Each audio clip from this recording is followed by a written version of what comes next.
anunciar o querigma, eu apresento 3 formas. A primeira, de forma atual.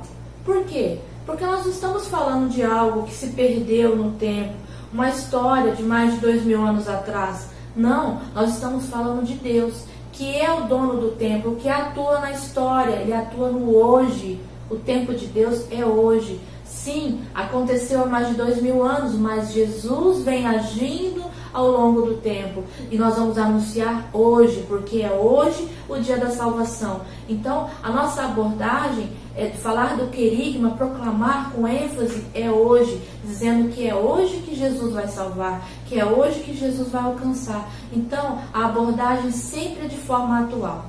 A segunda seria de forma testemunhal. Por quê? Porque sempre será o nosso testemunho o que vai validar ali a abordagem, o que vai validar o meu anúncio. Como o meu testemunho, a minha forma de expressar, a minha alegria, o meu interesse em anunciar, além da forma de eu me vestir, da forma de me comportar, mas além disso, o que está em mim. Eu estou fazendo de todo o meu coração, de fato, eu me preocupo com aquela pessoa, me preocupo com aquela alma, porque o nosso chamado é salvação de almas. Então, o testemunho passa pela nossa vida, ele é essencial. Então, o querigma, esse anúncio de Jesus, sempre também será testemunhal. A terceira forma de apresentar o querigma, de anunciar o querigma, seria de forma direta. Por quê? Nós não estamos falando de algo abstrato. Ela é direta, ela é pessoal, é objetivo. Nós estamos falando de Jesus. E Jesus sempre, olhando para a multidão, Ele nos ama de forma individual. Então, nós não estamos falando de um conceito, nós não estamos falando de uma ideia, nós estamos falando de Deus. Então, nós vamos anunciar de forma direta.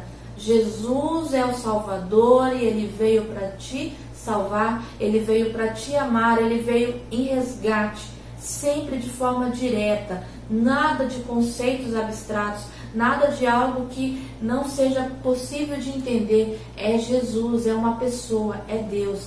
Essa é a outra forma de anunciar esse querigma, com toda a ênfase e com todo o amor. E o nosso testemunho, a nossa forma de falar, tem sempre que ser de um modelo que nós chamamos de ABC. O que seria esse modelo ABC? Alegre, breve e cristocêntrico. Ou seja, sempre a minha abordagem ali, anunciando Jesus, ela tem que ser na alegria. Porque eu estou falando de alguém que mudou a minha vida, estou falando de alguém que mudou a minha história, de alguém que eu sei, que eu creio, que eu professo a fé. Então é com alegria. Breve, porque eu não preciso falar frases tão lindas e elaboradas. Eu não preciso de todo o tempo do mundo, eu preciso daquilo que é necessário. Então é breve, é sempre centrado em Cristo. Então ABC, alegre, breve e cristocêntrico. Por quê? Por mais que eu tenha me encontrado com Jesus, não sou eu que realizo milagres. Por mais que eu tenha me encontrado com Jesus, não sou eu que vou transformar a história de alguém, e sim Cristo, sempre. Então a nossa abordagem, a nossa fala tem que ser cristocêntrica. Eu não posso roubar a cena para mim. Se eu até mesmo for falar, por exemplo, de um testemunho, de um milagre que Jesus fez na minha vida, de repente a forma que eu der essa ênfase, vou falar mais de mim do que de Jesus. Não, até para dar um testemunho eu preciso centralizar naquele que fez o milagre, que é Cristo. Então sempre eu precisarei fazer da forma, no esquema ABC, alegre, breve e cristocêntrico. E o anúncio do querigma, sempre ele é autêntico quando ele for capaz de gerar vida nova, quando ele for capaz de gerar mudança de vida.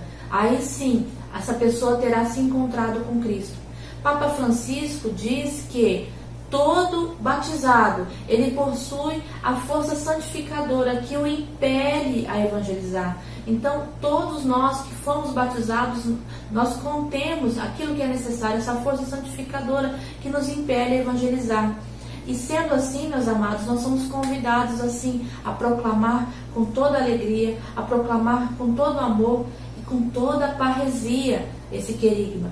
Pegando como exemplo uma forma de evangelizar, um discurso mesmo altamente querigmático, Nós pegamos na palavra, em Atos dos Apóstolos, que diz assim: irmãos, seja permitido dizer-vos com franqueza, do patriarca Davi dizemos que morreu e foi sepultado, e o seu sepulcro está entre nós até o dia de hoje.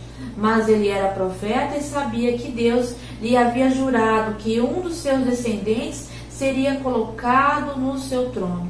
É, portanto, a ressurreição de Cristo que ele previu e anunciou por estas palavras: ele não foi abandonado na região dos mortos, e sua carne não conheceu a corrupção.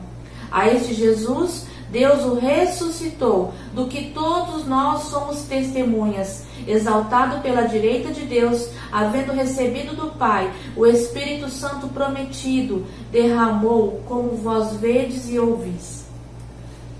Ao ouvirem essas coisas, ficaram compungidos no íntimo do coração e indagaram de Pedro e dos demais apóstolos: que devemos fazer, irmãos? Pedro lhes respondeu: arrependei-vos e cada um de vós seja batizado em nome de Jesus Cristo para a remissão dos vossos pecados, e recebereis o dom do Espírito Santo, pois a promessa é para vós, para os vossos filhos e para todos os que ouvirem de longe o apelo do Senhor nosso Deus. Aqui nós vemos um discurso, altamente, uma pregação altamente querigmática, porque ele anuncia Jesus. Ele anuncia Jesus que foi crucificado, morto, foi sepultado, mas ele ressuscitou. Ele ressuscitou, está exaltado à direita de Deus. E este Jesus que está exaltado à direita de Deus, que derramou sobre nós o Espírito Santo, é ele que é capaz de transformar a nossa vida.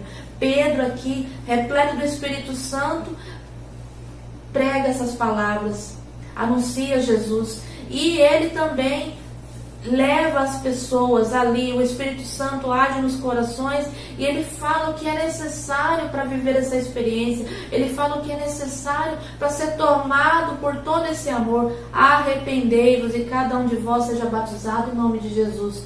Então Pedro, cheio do Espírito Santo, ele anuncia sim o querigma. Ele anuncia, proclama a verdade que é Jesus. Ele não perde a oportunidade de também falar. Ele proclamou a verdade. Aqueles mesmos que estavam ali, ouvindo essas palavras, foram os mesmos que gritaram: crucificai-o, crucificai-o.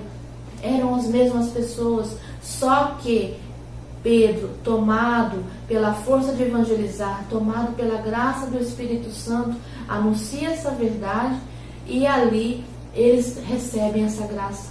Eles recebem o derramamento do Espírito Santo. E na sequência da palavra diz que no mesmo dia elevou-se a mais ou menos 3.000 o número de adeptos, ou seja, 3.000 pessoas, homens fora mulheres e crianças, se encontraram com a pessoa de Jesus. Esse é o papel do discípulo missionário, anunciar. E a igreja sempre falou do querigma. A igreja sempre abordou o querigma. A igreja entende que o querigma é necessário. Na verdade, ele é o fio condutor por onde todas as etapas de evangelização devem acontecer. Sempre, em cada etapa da igreja, deve acontecer esse querigma, essa proclamação, em todas as etapas, ali do encontro pessoal e depois, quando a pessoa foi inserida na comunidade, for fazendo todo o caminho. O querigma, ele acontece, ele é o fio condutor, ele não é ali um ponto de partida, e sim esse fio condutor por onde passa toda a evangelização no âmbito da igreja. E é isso que nós somos convidados a fazer essa experiência, levar também os irmãos a fazer, porque a nossa igreja precisa do anúncio querigmático. Porque se nós não fizermos assim, estaremos condenados à esterilidade. Porque se não proclamarmos Jesus com a vida, com a autenticidade, não haverá frutos. E nós somos a igreja, nós precisamos anunciar, precisamos levar os irmãos a essa possibilidade de se encontrar com Jesus.